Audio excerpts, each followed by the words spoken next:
Secretaría de Integridad Pública de la Presidencia del Consejo de Ministros, a quien realmente agradecemos por aceptar la invitación, ¿no? Susana, no sé si quieras decir algo de saludo, y después pasamos un ratito a Jörg Denner, de la Fundación. Susana. Bueno, en primer lugar, muchas gracias por la invitación, por la confianza, Carlos. Un gusto estar en este panel con Jörg y con Manuel. En realidad es bastante satisfactorio poder conversar y bueno, absolver distintas dudas que puedan existir respecto de lo que se quiere implementar en materia de integridad. Genial. Además, también tú eres una persona que yo, desde que te conozco, bueno, hace mucho tiempo realmente vives y respiras, ¿no? El tema de cómo enfrentar la corrupción, y siempre con una gran muestra de vocación pública y de servicio, ¿no? Así que, desde ya, muchísimas gracias por aceptar la invitación. Jörg Denner, de la Fundación Frederick Naumann, quisieras unas palabras de bienvenida al conversatorio. Ya, muchas gracias, Carlos, y también a nuestros panelistas Manuel y Susana para compartir con nosotros. Es un honor, como siempre, trabajar con ustedes, Instituto del Futuro. Hoy, como dijiste, tenemos un tema, no es un tema, casi es una pandemia del mundo hace décadas y todavía no hay una vacuna por esta pandemia, pero hay algunos medicamentos por esta vacuna y podemos hablar, si posible, de algunas posibilidades para reducir la corrupción, porque la corrupción existe en todos los sistemas, no solamente en autocracias, también en democracias, y la pregunta siempre es cómo luchamos o qué hacemos o qué hace este Estado contra la corrupción, qué medidas toma y qué leyes pasó este Estado.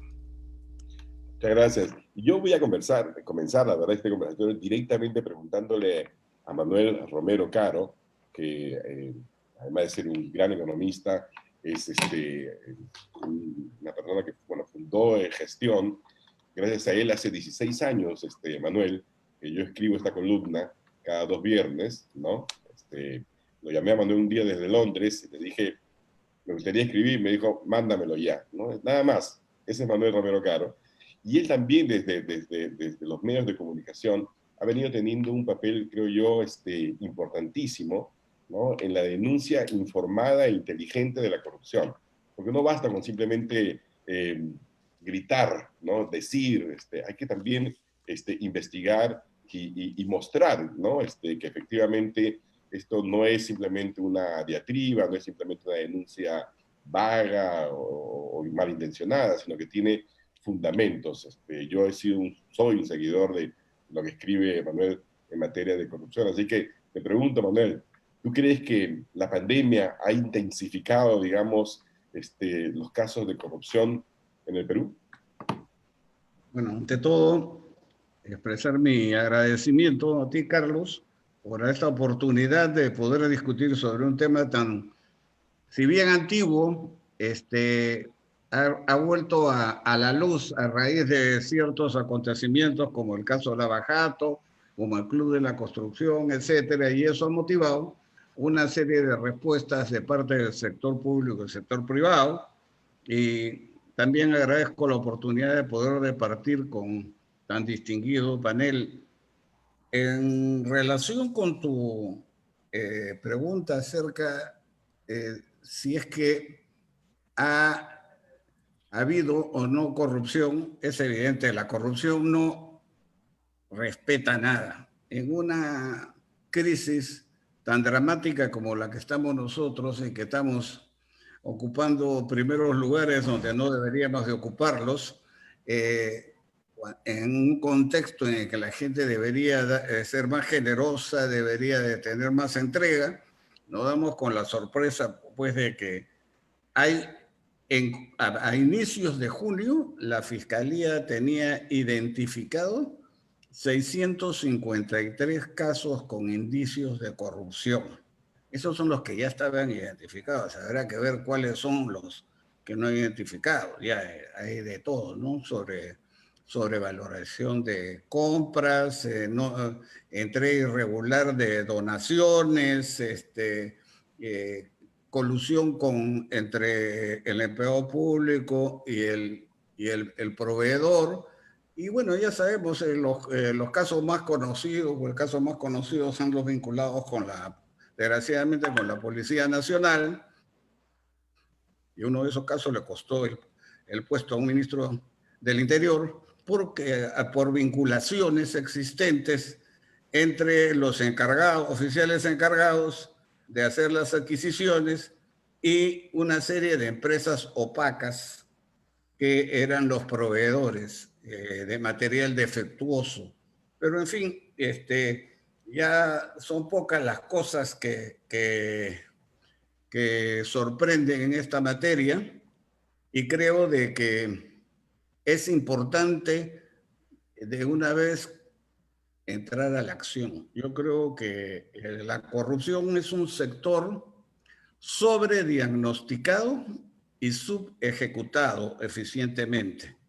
Pero empecemos, Manuel, perdón, perdón que te corte ahí, porque yo también efectivamente concuerdo contigo que está diagnosticado, ¿no? Pero no podemos dar ningún elemento de solución si no tenemos un consenso acerca del diagnóstico, ¿no? Entonces yo quería preguntarle ahorita a Susana, y vamos a volver después contigo, ¿no?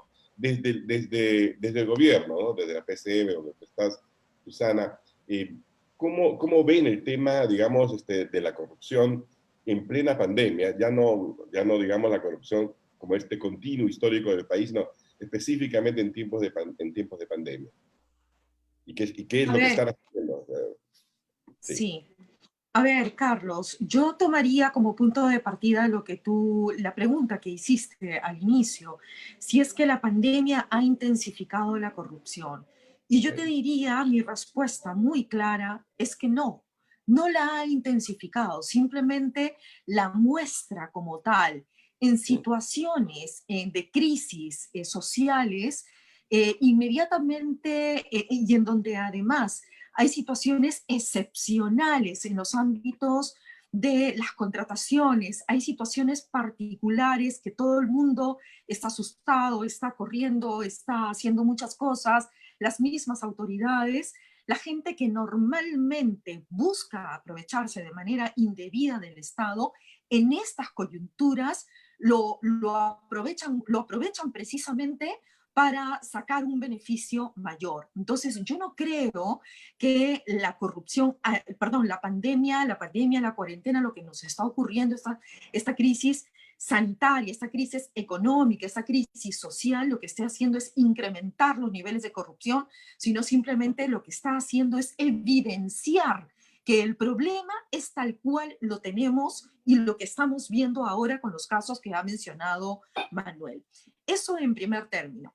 Ahora, ¿qué hacer? ¿Qué hacer? Me encantó lo que dijiste, George, respecto a que la corrupción, si nosotros la equiparamos a una pandemia, difícilmente y casi es imposible decir que tenemos ya una vacuna. Pero lo que sí tenemos son varios medicamentos, varias vitaminas que podemos implementar para mejorar el sistema inmunológico de la administración pública. Y como tal, creo que no podemos decir de ninguna manera que hay una sola o un solo medicamento o una sola herramienta. La corrupción es un fenómeno sumamente complejo, multicausal, multidimensional, heterogéneo, que no se presenta de la misma manera y por lo tanto no puede ser abordado desde la perspectiva de una sola herramienta o una sola fórmula mágica. Lamentablemente no. Llevo años estudiando, viviendo la administración pública, la gestión pública. Tú me conoces, Carlos, en esas batallas. Y no me queda ninguna otra duda, no me queda duda de que en realidad de lo que se necesita es de un conjunto de medicamentos, de herramientas que deben estar orientadas a prevenir, por un lado, a garantizar que haya una adecuada detección e investigación y también que debe estar orientada otro grupo de herramientas a que cuando ocurre la corrupción se sancione eficaz y ejemplarmente, porque la no sanción genera una peligrosísima sensación y percepción de impunidad que lo único que hace es acrecentar el círculo sumamente pernicioso y peligroso frente a la corrupción. Entonces, Claro, Susana, ¿qué sí. cosa, solamente para cerrar, sí, disculpen, ahí me vas a tener que cortar porque yo hablo, ya Y te no voy paro. cortando. Sí, sí, ya, espérate, solamente que respecto a lo que tú me decías, entonces, ¿qué cosa es lo que estamos haciendo? No es una sola medida, son varias medidas. Y desde esa perspectiva, sí impulsamos lo que es el compliance público, para la administración pública, que está compuesto de un conjunto de elementos, de herramientas, de componentes que hacen que toda la administración pública deba caminar de manera adecuada. Por Ya, ahora ahora, es. a ver, yo voy a tomar un poco lo que tú acabas de decir, ¿no es cierto? Porque yo concuerdo contigo que quizás lo más importante en materia de corrupción, de mensajes que uno le tiene que dar a la ciudadanía, ¿no? Es que la corrupción está siendo enfrentada y está siendo castigada, ¿no es cierto? Ha habido durante estos meses, digamos, casos emblemáticos como el tema de la policía, al que aludió Manuel Romero Caro, en el que un ministro tuvo que dar un paso al costado, pero no se sabe nada más. Y está todo, digamos, en gris. Y si nadie dice nada, te aseguro que pasará un año y no pasó nada, simplemente dejó de ser ministro. Es decir, no hay, por lo menos en lo que en lo que he observado, casos emblemáticos, así que quede clarísima la sanción, ¿no? Ante procesos evidentes de corrupción. Y yo recordaba, antes de empezar este conversatorio, ¿no? Que había estado revisando cosas y me encontré con este decreto del general Bolívar del año 1824, ¿no? En el cual ahí él dicta, ¿no? Que cualquier funcionario público que se apropie, haga uso indebido de recursos del Estado, ¿no? Por más de 10 pesos, ¿no? Iba a ser sometido de inmediato, ¿no? A la ejecución, o sea, pena capital para los corruptos, ¿no? Algo que seguramente resonaría muy bien hoy en día en ciertos sectores de la ciudadanía que están hartos, cansados realmente de ver la corrupción pequeña y la corrupción grande, ¿no? Entonces eso te lo voy dejando como reflexión, porque ahorita vamos a regresar. Yo quería preguntarle a York, que York como encargado, además también director de los países andinos, ¿no? De la fundación, yo quería preguntarte, York, si tú percibes, ¿no? Que el problema de la corrupción es exactamente, bueno, en tiempos de pandemia, es muy parecido en el resto de nuestros vecinos, o si hay algún caso que es relativamente diferente, o notablemente diferente. Al inicio quiero decir que estoy de acuerdo con Susana, que la corrupción tiene causas y razones multicausal, y también no solamente es un problema de un grupo de gente o de una clase, por ejemplo, clase política. Ese no es correcto. Y no solamente existe corrupción en el Estado o en los servicios públicos, también entre empresarios, puede ser entre la prensa, también en otras instituciones. Pero para mí, una pandemia siempre hace debilidades y fortalezas más visibles. ¿Sí? Y también la corrupción. Pero no estoy de acuerdo con Susana que en esta pandemia que tenemos acá en Perú no creció la corrupción. Yo tengo otra opinión, porque en esta pandemia hay menos control. No tenemos mucho control, pero tenemos ya menos control que antes. Y entonces la oportunidad para usar corrupción o hacer corrupto es más fácil. Y yo no sé dónde leí, pero en un periódico o en una investigación, que la corrupción en estos últimos 5 meses creció 700%. Y es también la pandemia, casi es una oferta para personas que ya son corruptos usar más, porque hay menos control. trabajamos menos, los servicios públicos, las instituciones no trabajan 100%, que es ok en la pandemia, pero entonces hay más oportunidades y menos control. Entonces esa es una cosa así. Y en Perú también, lo siento para hacer, pero yo vivo en muchos países, pero Perú es para mí un caso especial. Los últimos 5 presidentes tienen acusaciones contra corrupción. Hablamos de 25 años. Y si un jefe de Estado tiene esas acusaciones, es más, es como un cáncer que afecta a otras instituciones también. Puede ser justicia, la policía, no sé, administraciones. Es como un cáncer y es muy grande la corrupción. No solamente son los presidentes, no solamente son políticos, pueden ser jueces, pueden ser abogados, pueden ser otras profesiones también. Ese es el problema en Perú. Es casi sistemático. Y mucha gente, los jóvenes que ahora nacen con esta corrupción. Y crecen con esta corrupción. No conocen un sistema distinto. Y ese también es un problema. Si queremos, como dijiste usted, vos, Susana, si tenemos o queremos luchar contra la corrupción, tenemos que empezar en los colegios con educación, un conocimiento, un sentimiento. ¿Qué es corrupción? Corrupción, por ejemplo, no es solamente plata. No es solamente plata, ¿no? Es más. De acuerdo. Y Manuel, y tu propia impresión, a ver, en este balance, digamos, de si ha aumentado o no ha aumentado la corrupción. Evidentemente, no hay datos duros, hay un tema de percepción, pero como tú eres un observador, digamos, constante del tema, te pregunto, ¿tú crees realmente que ha habido un incremento de los actos de corrupción durante la pandemia? ¿Las circunstancias, digamos, lo permiten? En realidad, no tengo evidencia empírica para poder afirmar en un sentido o en otro. Sí tengo la percepción de que un elemento importante en el tema y transversal en el tema de la corrupción es la ineficiencia tremenda de la burocracia estatal. Yo había enviado un solo cuadro, Carlos, no sé si lo podrían poner en pantalla. Sí, aquí está. Sí.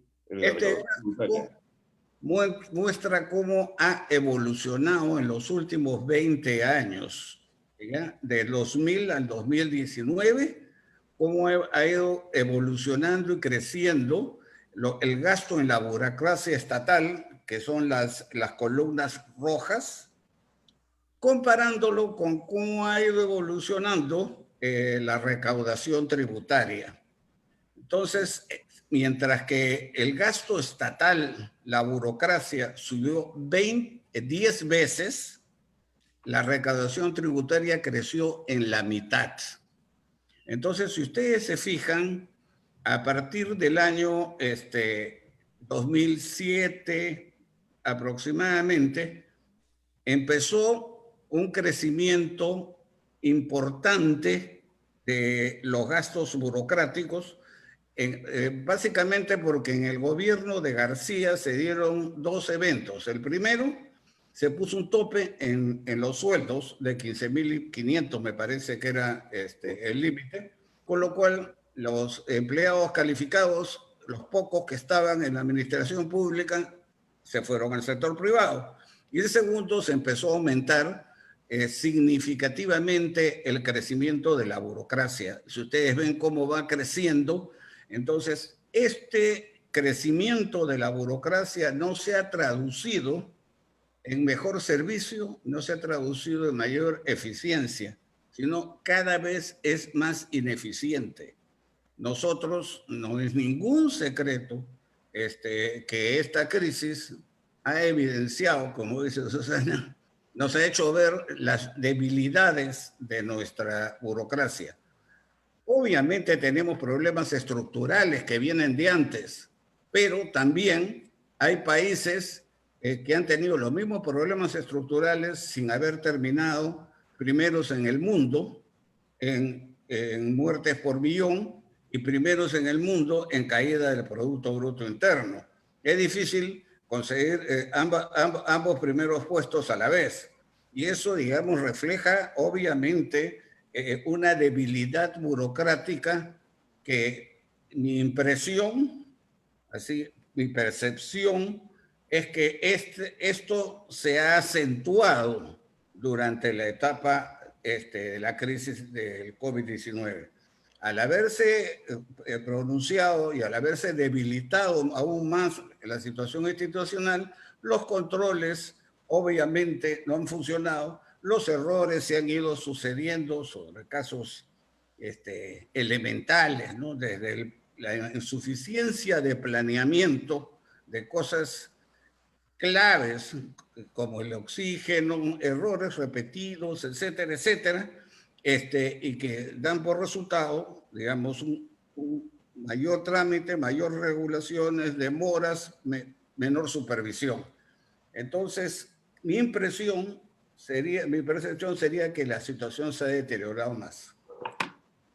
Genial. Y ahora, evidentemente, claro, este cuadro es poderosísimo. Yo no lo había visto sinceramente, ¿no? Pero este tipo de reflexión es lo que le da, digamos, sustento a esas percepciones que tenemos, porque la percepción que yo he tenido sin ver el cuadro, no es que efectivamente el Estado, al haberse hecho cada vez más burocrático, al haberse hecho mucho más complejo, ¿verdad?, hace que cualquier proceso, como por ejemplo simplemente la compra de tablets, no tiene nada del otro mundo, ¿verdad? Se haya demorado lo que se ha demorado, iba a ser a los costos que se habían dado, que no tenían nada que ver con el resto del mercado, ¿verdad? Y al final termina perjudicando bueno, por lo menos a 1 millón de niños que supuestamente iban a recibir estas tablets, ¿verdad? Entonces, la burocracia es efectivamente un factor importante en el tema de la corrupción.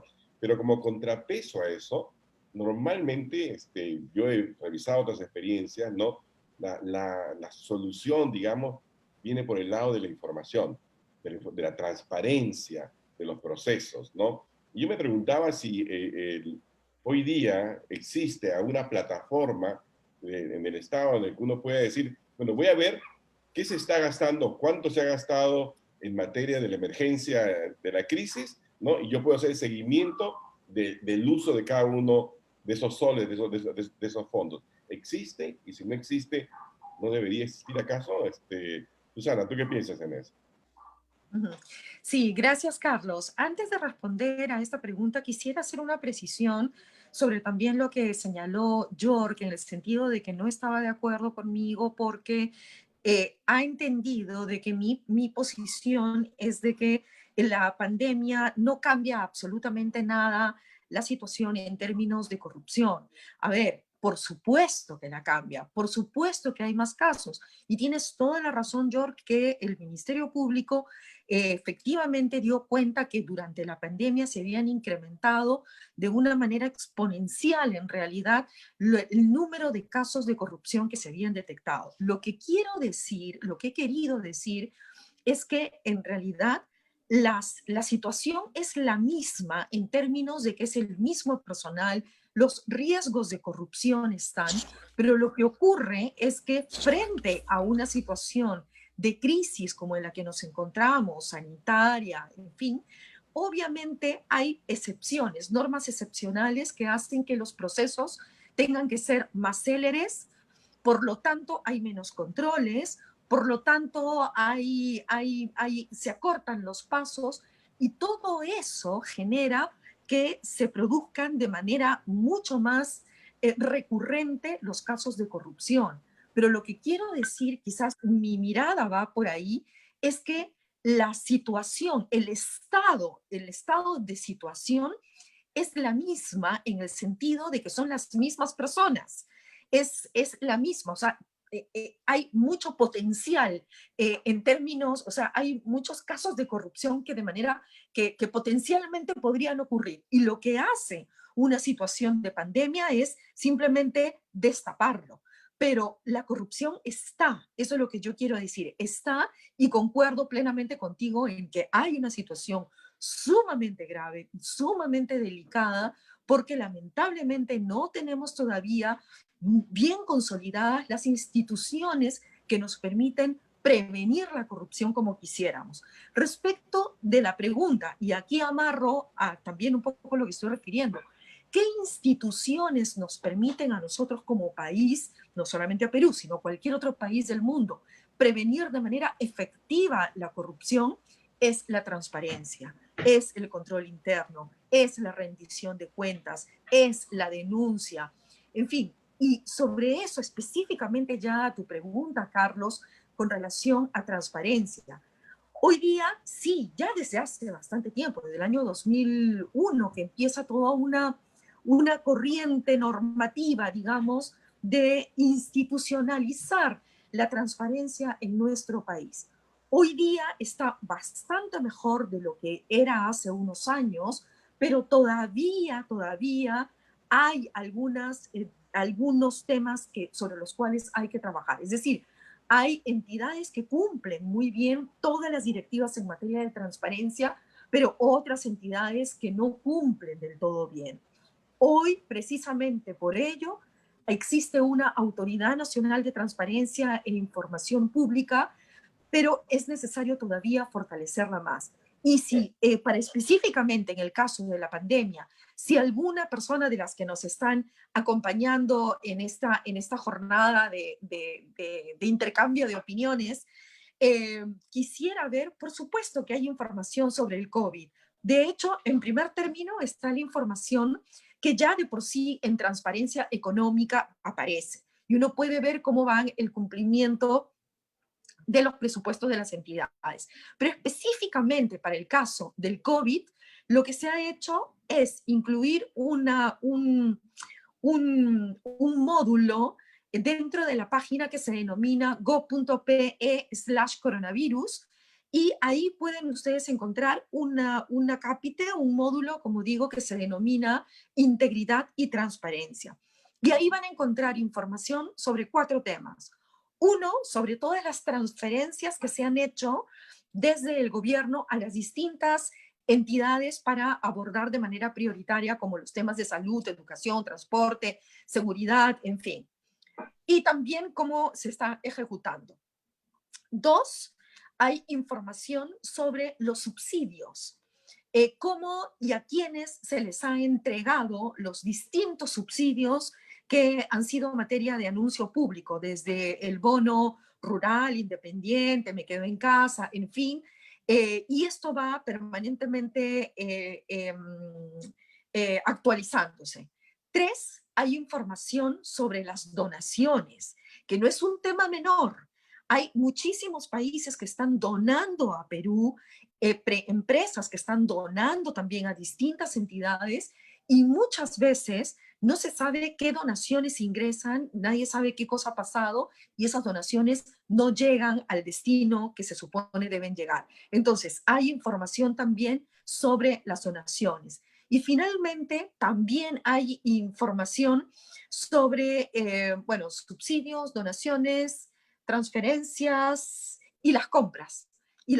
Entonces, cada uno de estos botones en los cuales uno puede acceder los va a remitir, en este caso, a la información de Conoce, que es de la plataforma del OCE. Y uno puede ver lo que se ha comprado en el ámbito de lo que es el COVID. Entonces, información hay. Y ha habido tanta información en materia económica, justamente impulsada desde la PCM, que inclusive en algún momento fue materia también de cuestionamientos, y está bien que se cuestione, está bien que se interpele a las autoridades. Para eso tiene que servir la transparencia, y yo soy una persona que apuesta 100% por ello.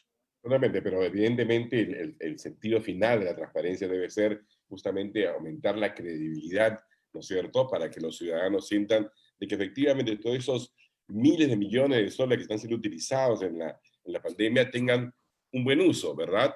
Y por eso que yo pensaba realmente, te lo doy si quieres como recomendación, no cuesta mucho hacer una plataforma específica COVID-19 de Open Data, ¿no? De datos abiertos, ¿verdad? Una plataforma que sea súper amigable, ¿no? Y que pueda hacerlo todos los vínculos necesarios, no solamente para saber cómo fue el gasto, sino cómo derivó, cómo terminó, ¿me entiendes? Algo que realmente dé la mayor transparencia posible, porque es en la falta de transparencia, ¿no?, que no solamente surgen las percepciones, sino además también las realidades de corrupción. Manuel, tú que has visto, digamos, de manera sistemática el tema de Odebrecht, ¿no? ¿Qué tipo digamos, reflexión te llama la experiencia de Lavallato, de Odebrecht, en la cual nosotros los peruanos hemos sido entes pasivos, porque solamente se investigó en la medida de que se fue revelado en Brasil, ¿verdad? Y aquí pareciera también que casi siempre tenemos una actitud muy pasiva, reactiva. O sea, yo la verdad que como he vivido en otras sociedades y veo, por ejemplo, cómo por ejemplo, en materia económica, la SEC de los Estados Unidos, por ejemplo, te cruza información y detecta de manera sistemática, ¿no?, esquemas de materia financiera, de tecnología y ese uso, digamos, de lo que se llama el data analytics, ¿no?, el análisis de datos, ¿no?, debería ser más que posible aquí, y deberíamos hacer que, por ejemplo, la Contraloría, ¿no?, haga lo que está haciendo Colombia, que tiene un sistema parecido para actuar de manera preventiva, ¿no?, y no reactiva ante los casos de corrupción. Siempre es un caso aislado, nunca un caso sistemático. No sé qué reflexiones te genera esto, Manuel. Bien, Manuel. tiene toda la razón acerca del enfoque reactivo. La prueba está que de todas las investigaciones del caso Lavallato, que ya tenemos más de 4 años, juicios orales, 0. ¿Ya? ¿Cuántos se han acusado? Muy pocos. Definiciones preventivas, un montón. Entonces, pero el único caso en el que no tenían información de Odebrecht, que era el caso del gasoducto surperuano, que de lejos en ese momento era la obra más grande, porque eran $7.500 millones de partida. Y ese proyecto, si se hubieran cumplido, ya estarían operando y la desgracia estaría operando y no habría gas, ni una molécula de gas para transportar, pero nosotros sin gas de transportar hubiéramos tenido que estar pagando toda la penalidad, porque así estaba garantizado el ingreso durante 35 años.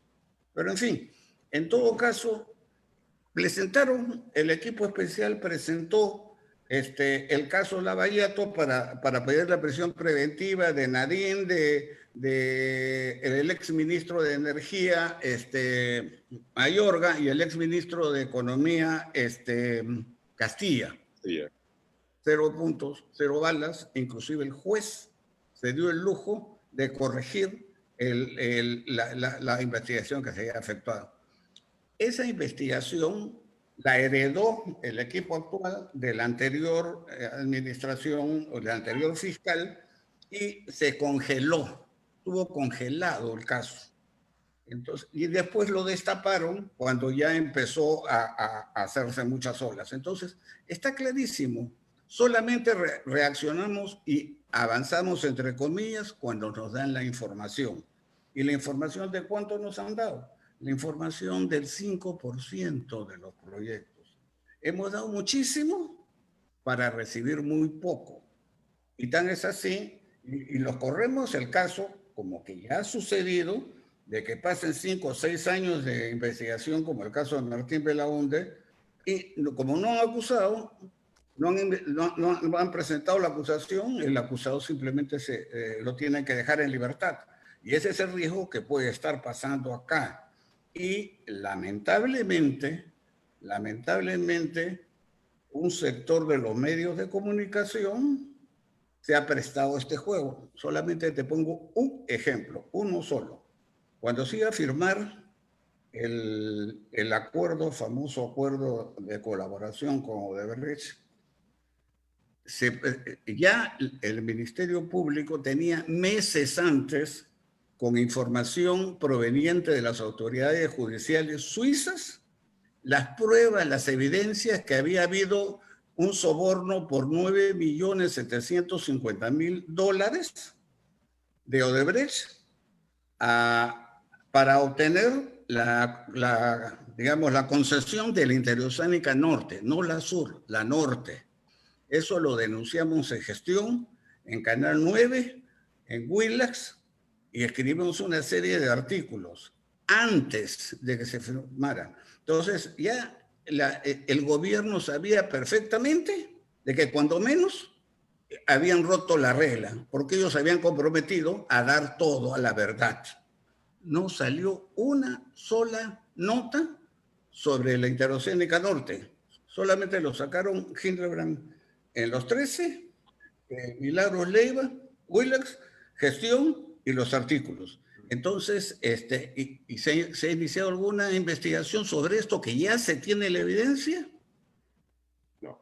Entonces te hago la pregunta nuevamente, ¿no? Ante toda esa experiencia que es tan frustrante, ¿verdad? En el caso de la ya todo y todo lo demás, porque es frustrante ver que hay tanta evidencia de corrupción y que no hay, como dices tú, ningún condenado, hay gente que tiene preventiva y después terminan saliendo porque los casos son mal trabajados, etcétera, ¿no? ¿Qué crees tú que va a pasar con estos 600, 700 casos de corrupción identificados, digamos, durante la pandemia? O sea, ¿seguirán, tendrán el mismo destino? ¿Y qué se puede hacer de manera diferente? Lo primero que va a pasar es que en el mejor de los casos vamos a investigar menos del 10% de las obras de Odebrecht. Entonces, yo no creo en la honestidad selectiva. Si eres corrupto siempre. Si eres honesto, lo eres siempre. Entonces, número uno, hemos negociado para poder llegar, en el mejor de los casos, a menos del 10%. Dos, dentro de ese pequeño porcentaje, nos corremos el riesgo que se repita lo que ha sucedido con Martín Belaúnde, o lo que me temo que va a pasar con el gasoducto, el proyecto más importante, simplemente que no tenemos investigaciones sólidas para sustentar las investigaciones. Y nos corremos el riesgo, y eso que tienen N años haciendo, de que suceda que se vencen todos los plazos y simplemente se van a su casa los acusados. Por eso es que creo que se creó la prisión selectiva, para que cuando menos, cuando se vayan, hayan tenido una prisión adelantada de X años, pero una prisión adelantada sin declarar culpabilidad. Wow. George, te quería justamente, ya sé, yo te iba a hacer una pregunta, no sé lo que vas a comentar, imagino algo que ha dicho Manuel, sí. pero déjame hacerte la pregunta también, así hacemos el doble juego, ¿no? Porque yo soy un convencido de que así como hay elementos nocivos dentro de la administración pública, la gente que realmente pues son delincuentes que están, digamos, metidos dentro de la burocracia estatal, ¿no? Para justamente aprovechar de manera sistemática estas oportunidades de renta económica, como dicen los economistas, que en realidad es oportunidades de corrupción. Y que quizás la mejor solución debería ser perseguir la política o poner en práctica la política del whistleblower, ¿no? Del que dentro del Estado o fuera del Estado, ¿no? Da a conocer actos de corrupción pública y que tiene protección legal, ¿no? Y que tiene incluso reconocimiento de la sociedad por ese acto que podría habernos pues, ahorrado miles de millones de soles. Y quería preguntarte si conoces la experiencia en Europa en materia de whistleblower. Ya tenemos, especialmente en Alemania, hay corrupción, por ejemplo, con impuestos. Algunas personas y empresas no pagaron sus impuestos y hubo whistleblowers que descubrieron y algunas instituciones del Estado, porque los impuestos en Alemania son a nivel es federalismo. Algunos impuestos llegan a las provincias, algunos a municipalidades, algunos al Estado federal. Y algunas administraciones pagaron por la información de los whistleblowers para recibir eso, ¿sí? Esa es una opción. Pero lo que quiero decir es, en conexión que hicieron Manuel y Susana, tenemos que separar dos cosas. Si hay corrupción, ¿cómo investigamos y implementamos o realizamos las leyes que existen? Pero también el problema es, creo que dijo también Susana, número uno es transparencia. Y número dos es también una comprensión que es corrupción. ¿Dónde empieza corrupción, por ejemplo? Para explicarlo un poquito, un problema extremo. Yo viví en Turquía y trabajé con un contraparte, y el contraparte, porque hicimos un evento muy bien, me regaló un ticket por un partido nacional de Alemania y Turquía en Estambul, un VIP ticket. Yo tenía que informar el directorio de la fundación que recibí este regalo. Es transparencia. Para ellos saben, ok, es un regalo. O por ejemplo, si alguna persona o un partner me regala un regalo que tiene más valor de 20 euros, tengo que enviar eso a mis superiores, a la directoria de la fundación, para ellos saben. Entonces también falta a veces la comprensión qué es corrupción y dónde empieza.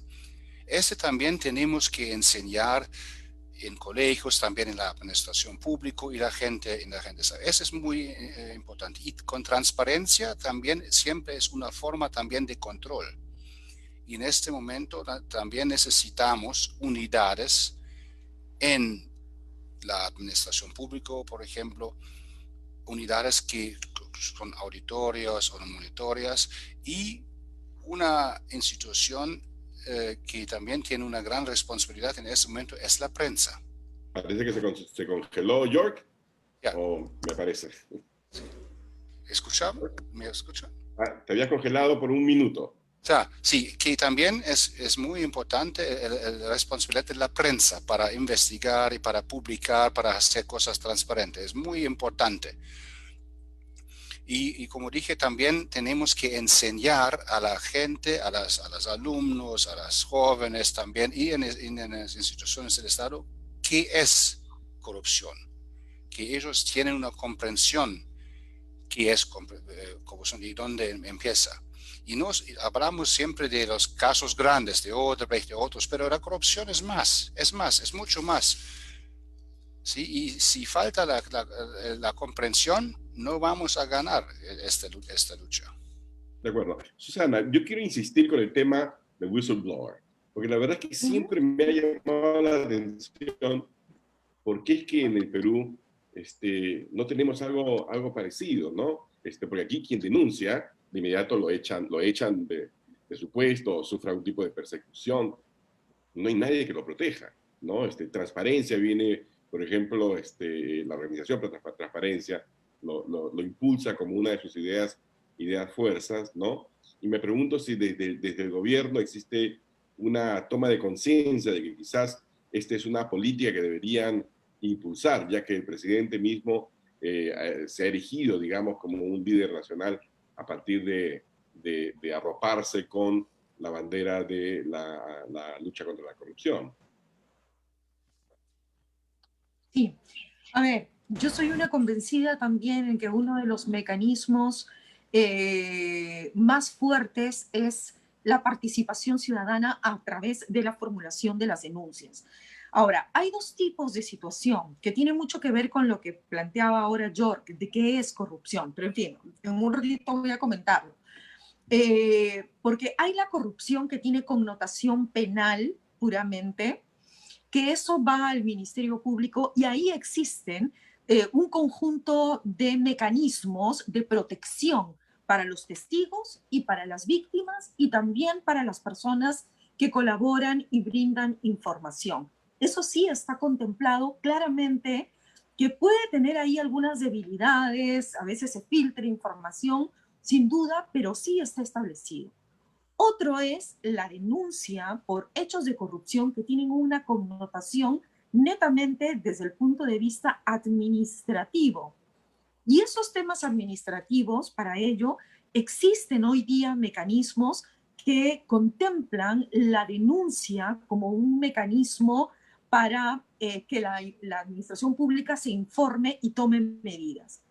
Hay un marco normativo, es el decreto legislativo 1327. El único problema que ocurre en este momento, y que yo lo he dicho en más de un espacio, es que en el ámbito de la administración pública son varias normas que se han ido como que acumulando a lo largo del tiempo, que te hablan de la necesidad de tramitar una denuncia, que la denuncia tiene que ir a la Secretaría General, que la denuncia tiene que ir a la Oficina de Procesos Administrativos Disciplinarios, que la denuncia tiene que ir a la Contraloría o al OSI que está dentro de la entidad. Y Pero te lo hacen tan eso difícil como sea posible. y Te todo lo hacen eso ha tan difícil como sea generado posible, claro. Sí. confusión. Entonces la gente como que no sabe porque son varios canales y termina como que perdiéndose en la nebulosa administrativa. Para ello se ha expedido un decreto legislativo que es el 1327 que establece que se tiene que ingresar las denuncias a lo que hoy día se denominan oficinas de integridad institucional. Las entidades tienen que implementar un compliance público y ese compliance público se tiene que materializar en una oficina o una persona que debe recibir, debe articular y debe monitorear, hacer seguimiento de la denuncia hasta lo último que llegue. Eso que parece tan sencillo no lo es así. Recién este año, en enero, febrero, ha sido que hemos sacado una disposición que crea un sistema único, digital único de recepción de denuncias. Y estamos, lamentablemente la pandemia ha demorado un poco, pero la ¿Cuántas idea denuncias es han habido? justamente que... Perdóname. ¿Cuántas denuncias han habido desde entonces? Hay varias. Lo que pasa es que, a ver, las distintas, a ver, hay muchísimas denuncias que se reciben, no a mi oficina, sino a los distintos ministerios. El tema es que no hay forma. Si tú quisieras saber, o Manuel, o cualquier persona, quisiera saber, por ejemplo, quiero saber cuántas denuncias, la pregunta que tú has hecho, ¿cuántas son el total de denuncias que se han recibido en todo el Poder Ejecutivo sobre temas vinculados a vulneración de la ética, por ejemplo? Ya, no puedes tener toda la información si es que acaso no vas entidad por entidad, entidad por entidad, para que te den esa información, ¿ok? Entonces, eso no permite sistematizar esa información. Lo que se ha hecho en el ámbito del COVID, sí se ha aplicado este mecanismo de denuncia para efectos de centralizar solamente para el COVID este sistema digital único de denuncias. Y ahí son, ahorita no tengo la cifra exacta, no lo recuerdo, pero eran más de 500 denuncias que se habían recibido. Sin embargo, te quiero decir, hasta hace un tiempo ya, te quiero decir una cosa. Cuando uno habla de denuncia, y ahí quiero amarrar a lo que dice York, una denuncia de corrupción, uno se puede estar refiriendo a distintos hechos, ¿ok? No necesariamente la denuncia pura y dura, la corrupción pura y dura como la conocemos según el Código Penal, es decir, un peculado, una colusión, una malversación de fondos, sino que también hay hechos que son corrupción, pero que no necesariamente están tipificados en el Código Penal, como el ejemplo que puso York sobre el hecho de recibir un regalo. Son infracciones administrativas que tienen una connotación, desde mi punto de vista, contraria a la ética y que como tal deben ser establecidos como corrupción, solamente que tienen una naturaleza distinta. Pero para no confundir el tema es que pero, por ejemplo, los cuellos blancos era básicamente un intercambio de favores, más o menos del tipo de que acaba de mencionar York, pero eso casi siempre es sencillamente la punta del iceberg, ¿no? Porque ese tipo de comportamiento, intercambio de favores, lo que hace es mostrar que hay un grado tremendo de familiaridad que esconde otras potenciales hechos. ¿Verdad, Manuel? ¿Tú qué opinas? Y York después. Bueno, es evidente que cada gobierno tiene su metodología. Ya sabíamos cuál era la metodología de Montesinos. Acá la metodología es aumentar el volumen de la publicidad estatal y de esa manera compensar, por otro lado, con el apoyo al gobierno. Pero no solamente el apoyo es por el lado de la publicidad, sino de la entrega de información selectiva.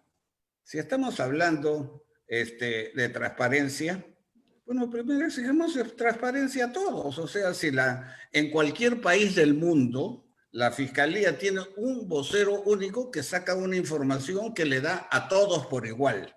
No es que a mis amigos le doy la primicia acá para que me trate bien y al otro le doy otra primicia. Y ya hemos visto el caso de que cuando para hacerle un favor se callan, porque hay que decir cosas como son, no dicen y sabían que había otro soborno antes de firmar, por lo cual era inválido el acuerdo y se quedan callados en 7 idiomas. Mira, yo creo en la participación de la sociedad civil, pero la participación de la sociedad civil yo la conceptúo en otra forma. Nosotros hace 2 años, con la Cámara de Comercio de Lima, tuvimos una iniciativa de crear un instituto privado que iba a hacer el seguimiento a todos los grandes proyectos de inversión, desde la etapa de preinversión, todo el ciclo del proyecto, hasta que concluyera y después se hacía evaluación ex post. Pero se iban denunciando, si se encontraban irregularidades, se denunciaba públicamente. Para nuestra sorpresa, fuimos al Banco Mundial a presentarle el proyecto y se sorprendieron, porque 2 meses antes ellos habían tenido una iniciativa que parecía que nos los hubiéramos copiado, pero no la habían siquiera hecho público. Entonces les pedimos si nos podían apoyar, nos ofrecieron una determinada cantidad, pero nos exigieron una contrapartida en moneda nacional importante. Hasta ahora estamos buscando la contrapartida en moneda nacional, ¿no? Entonces... Es allí donde uno ve realmente sí la voluntad, ¿no? Tiene una contrapartida en los hechos, ¿no es cierto? O sea, money talks, el dinero habla, ¿verdad? Y si no lo hay, ¿no? Te entiendo perfectamente. George, tú querías acotar algo. Sí, quiero regresar al argumento que tenía con la pregunta ¿dónde empieza la corrupción? ¿Y por qué lo mencioné? Por ejemplo, este ejemplo con la botella de vino de 20 euros o algo. La corrupción no empieza con 1 millón de euros o $1 millón. Empieza en pequeños pasos. ¿Sí? Exactamente. Y entonces crece, y una vez que haces algo,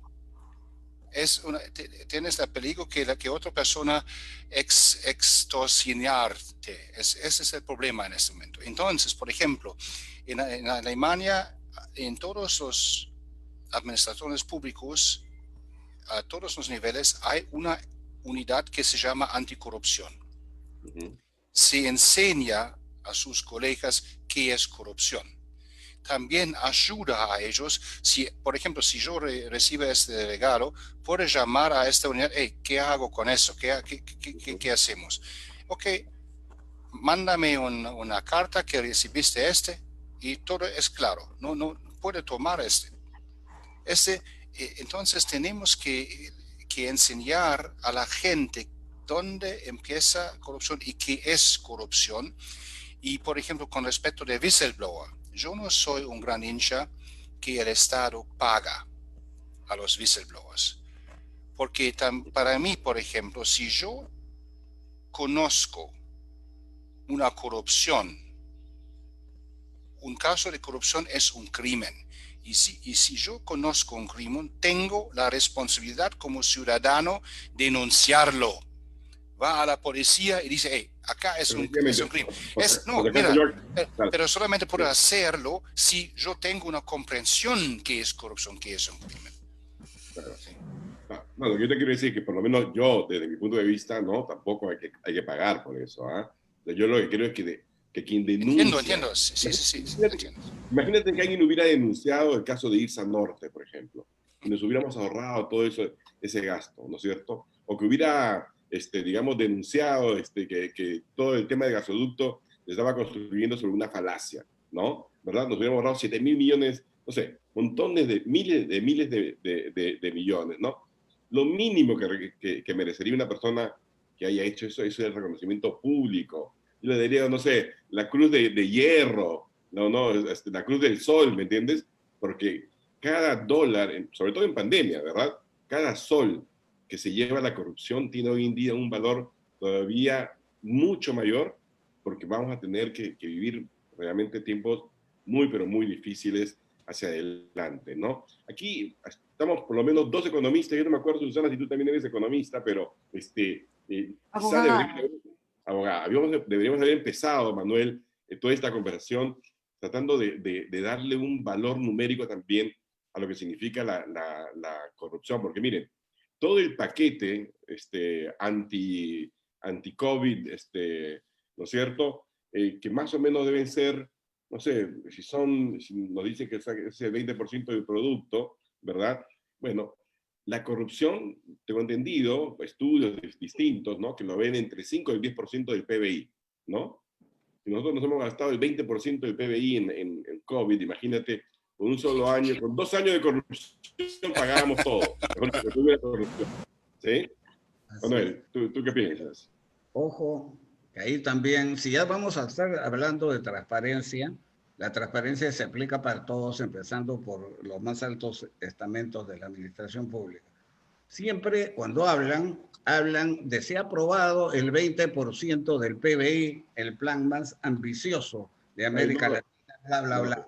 Ya, pero nunca dicen cuánto se ha desembolsado, cuánto se ha ejecutado, porque ahí entre lo aprobado y lo ejecutado viene la famosa burocracia, que no te ejecuta.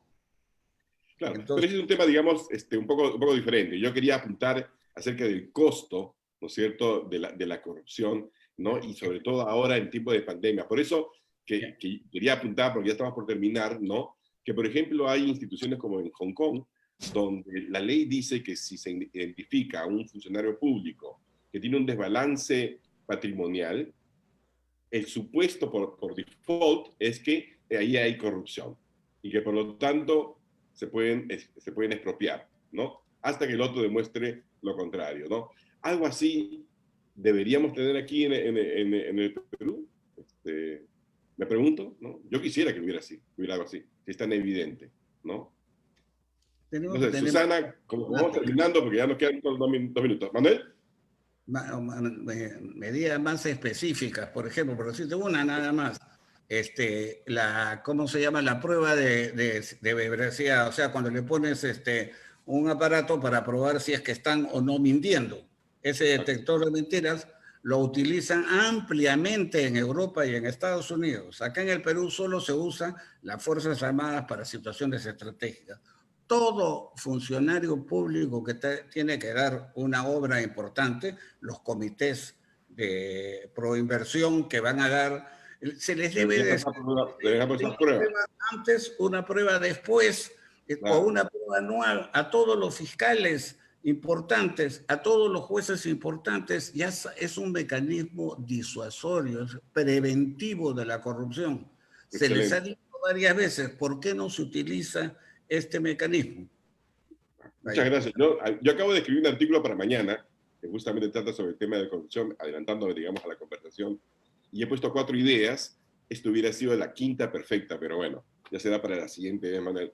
Te digo que deberías escribirlo tú entonces. Susana, George, Manuel, si quieren despedirse así rápidamente nada más, porque ha sido un conversatorio, la verdad, muy, pero muy animado. Espero que los oyentes y los televidentes pues encuentren que el tema de la corrupción es un tema que sinceramente tenemos que atacarlo así con la misma intensidad con que estamos atacando al virus. Tenemos que atacar el virus de la corrupción.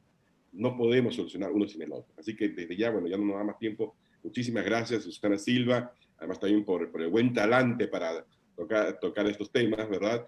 Manuel Romero por la curiosidad, George Leonard por la oportunidad que nos brinda a nosotros en el Instituto de Futuro de poder seguir tocando estos temas que esperamos sean para el bien del país. Muchísimas gracias a todos. Muchas gracias a ustedes. Nos pasamos bien. Cuídense. Muchas Gracias. gracias. Cuídense. Hola. Gracias. Chao.